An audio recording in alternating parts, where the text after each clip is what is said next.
Assalamu alaikum dear students. I hope you all are well. Welcome in today's class. Okay, we are going to study one of the another important topics related with general methods of teaching, which is already mentioned in your syllabus of BPSC for the posts of headmaster, headmistress and subject specialist. So here we are going to discuss some very important teaching methods. I'm going to share only 10 which are very important and which are very useful, so you can add more teaching methods as well, right? So I'm going to share those all teaching methods which are student centered.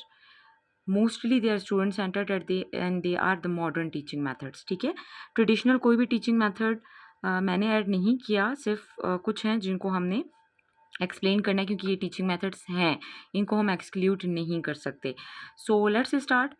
Teaching methods देखिए, मैंने आपको पहले बताया, आप पहली video में देख चुके होंगे कि टीचिंग मेथड्स वो स्ट्रैटेजीज़ हैं, वो प्रोसेस है, वो तरीका है जिसके ज़रिए आप स्टूडेंट को अपनी नॉलेज समझाते हैं.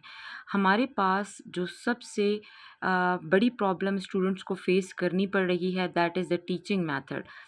कि जहाँ पर डिस्कशन होना चाहिए वहाँ हम टॉक एंड चॉक से काम ले रहे हैं, जहाँ पर इंक्वायरी बेस्ड लर्निंग होनी चाहिए वहाँ हम लेक्चर मेथड यूज़ कर रहे हैं.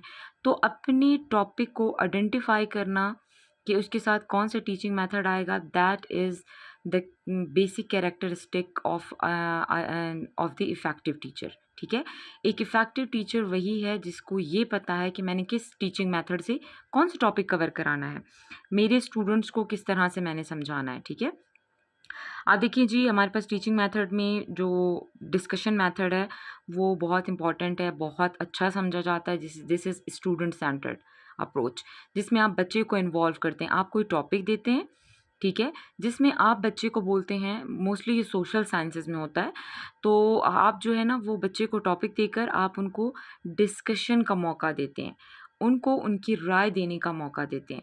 क्योंकि बहुत सारी क्लासेस में ये होता है कि टीचर बोल रहा होता है और स्टूडेंट सुन रहा होता है.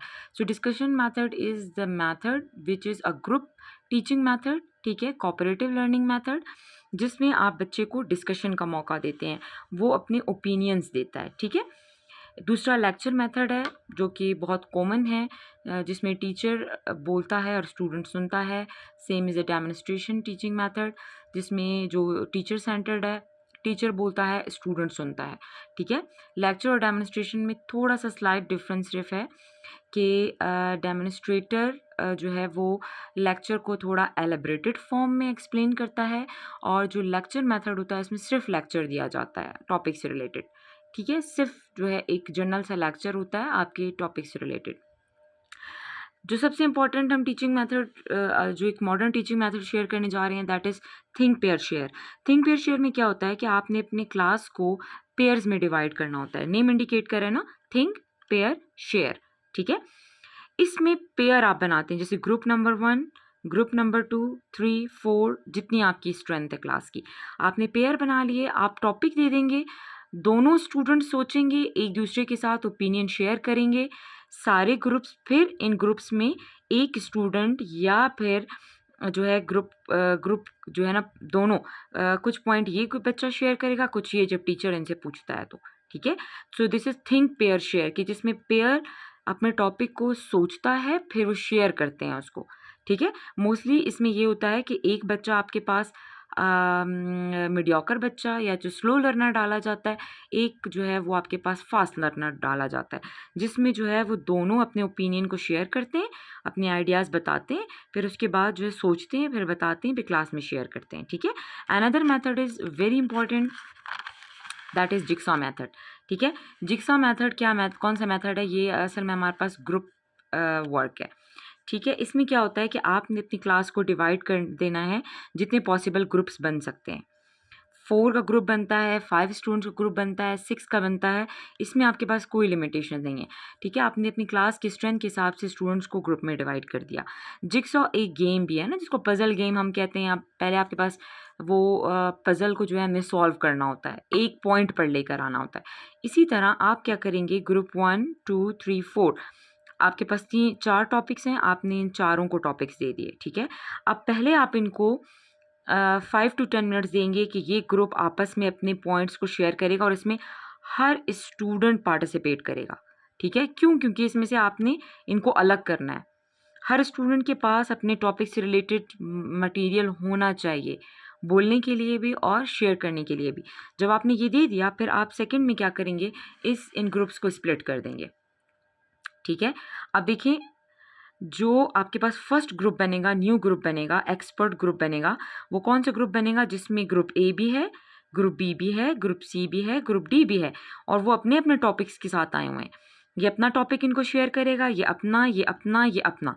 ठीक है, इन्होंने अपने टॉपिक्स शेयर कर दिए। फिर आप एक और भी चीज़ कर सकते हैं जिक्सॉ में, आप दोबारा से, फिर ये जब इन्होंने अपने टॉपिक शेयर कर दिए, जैसे फॉर एग्जांपल ये टॉपिक बी वाला था ना, इस बी वाले बच्चे को आप सामने बुलाकर बताएं कि भाई टॉपिक ए का आपको क्या समझ आया।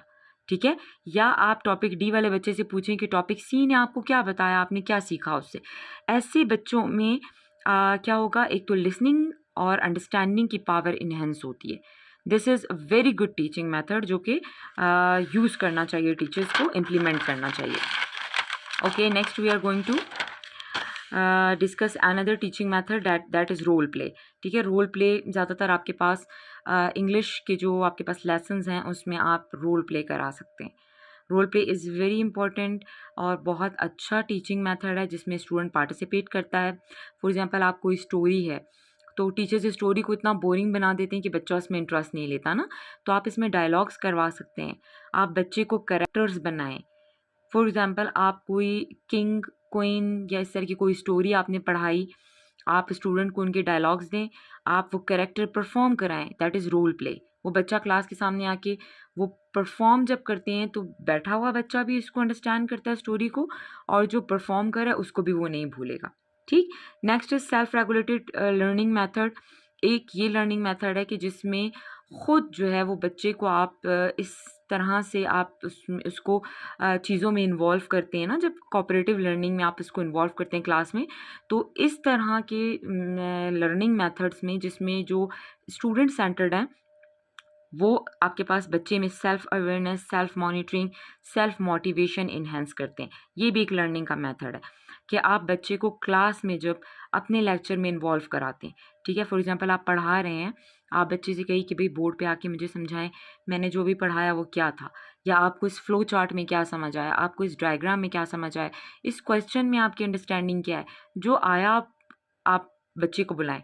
इस तरह बच्चा जो है वो खुद अपने आप में वो चीज़ डेवलप करने की कोशिश करेगा कि मुझे किन एरियाज़ पे काम करना है, कहाँ पे मैं वीक हूँ। ठीक है, next is peer teaching method. ये भी आपके पास एक बहुत अच्छा टीचिंग मेथड है, मॉडर्न टीचिंग मेथड है। इसमें क्या होता है कि स्टूडेंट ही लर्नर है, स्टूडेंट ही टीचर है। ठीक है, इसमें टीचर क्या करता है कि आपके पास पीयर टीचिंग मतलब स्टूडेंट्स का खुद अपने स्टूडेंट से ही लर्निंग करना, दैट इज पीयर टीचिंग, खुद लर्निंग करना स्टूडेंट से ही। ठीक है, तो इसमें क्या होता है कि आपने जैसे एक स्टूडेंट लिया हुआ है, वो आपके पास फास्ट लर्नर है, उसको आप एक मीडियोकर बच्चे के साथ या स्लो लर्नर के साथ बिठा दें। अब वो जो अच्छा बच्चा है वो अपने आइडियाज़ शेयर करता है स्लो लर्नर के साथ।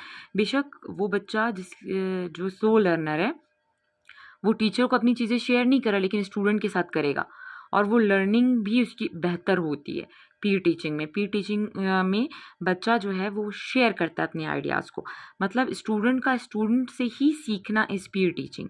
ठीक, next is inquiry based learning, जो कि मैंने एक्सप्लेन किया हुआ है नीचे कि इंक्वायरी बेस्ड लर्निंग क्या होती है। ये ज़्यादातर आपके पास साइंस में आप कर सकते हैं, या कोई जो प्रॉब्लम सॉल्विंग जो है ना वो इस तरह के टॉपिक्स हैं जिसमें आपने प्रॉब्लम सॉल्विंग या इंक्वायरी बेस्ड लर्निंग करनी है।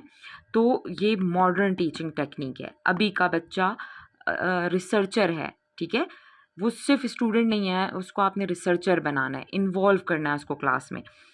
बच्चे को पहले आप जो है ना वो बोलें कि क्वेश्चन पूछ ले। ठीक है, जो क्वेश्चन है जिसको इंक्वायर करना है, फिर उस पर वो रिसर्च करे, आइडेंटिफाई करे।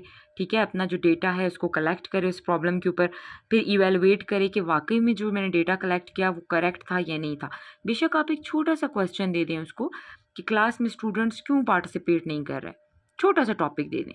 ठीक है, या तो फिर जो है जैसे नज़ला ज़ुकाम क्यों फैल रहा है हमारी क्लास में, ठीक, या फिर नॉइस का क्या रीज़न है कि बच्चे जो है वो क्लास में शोर मचा रहे, उसका क्या रीज़न है। ठीक, या फिर बच्चे क्वेश्चनिंग क्यों नहीं करते, क्या रीज़न है? आपके पास बच्चा इस पे इंक्वायर कर सकता है, ये इंक्वायरी बेस्ड लर्निंग है। फिर वो कंस्ट्रक्ट करेगा, रिफॉर्मुलेट करेगा आंसर को, वो आपके पास आंसर लेकर आएगा उसका। That is research, that is best teaching method, जिसमें बच्चा पार्टिसिपेट कर रहा है, उसकी क्रिएटिविटी भी इन्हांस हो रही है, कोलैबोरेशन भी इन्हांस हो रही है, उसकी क्रिटिकल थिंकिंग भी इन्हांस हो रही है, ठीक है? वो अपनी चीज़ों को एक्सप्लेन भी कर रहा है, वो क्रिएटिव भी बन रहा है। So that is one of the very effective teaching methods. Then problem solving method में आपने बच्चे को प्रॉब्लम देनी है, मैथमेटिक्स में भी हो सकता है, साइंस में भी आप कर सकते हैं, बाकी आप सोशल साइंसेस के सब्जेक्ट्स में भी कर सकते हैं। आप स्टूडेंट को जो है वो पहले जो है वो जो प्रॉब्लम है उसको आइडेंटिफ़ाई करता है, फिर इसको डिफ़ाइन करता है, फिर इसको एक्सप्लोर करता है, फिर उस पे एक्शन लेता है, फिर दोबारा उसको देखता है, ठीक है? ये इसको हम एक्शन रिसर्च भी कहते हैं, कि जिसमें आपने प्रॉब्लम उसी क्लास में देखना है, उसी जगह पर देखना है, फिर उस पे काम करना है, एक्शन लेना है और फिर दोबारा से इसको नई स्ट्रैटेजी से चेक करना है। सो ये आपके पास कुछ इंपॉर्टेंट टीचिंग मेथड्स हैं जो कि आप अपने टीचिंग प्रोसेस में यूज़ कर सकते हैं। आपकी क्लास इफ़ेक्टिव हो सकती है। Thank you for listening.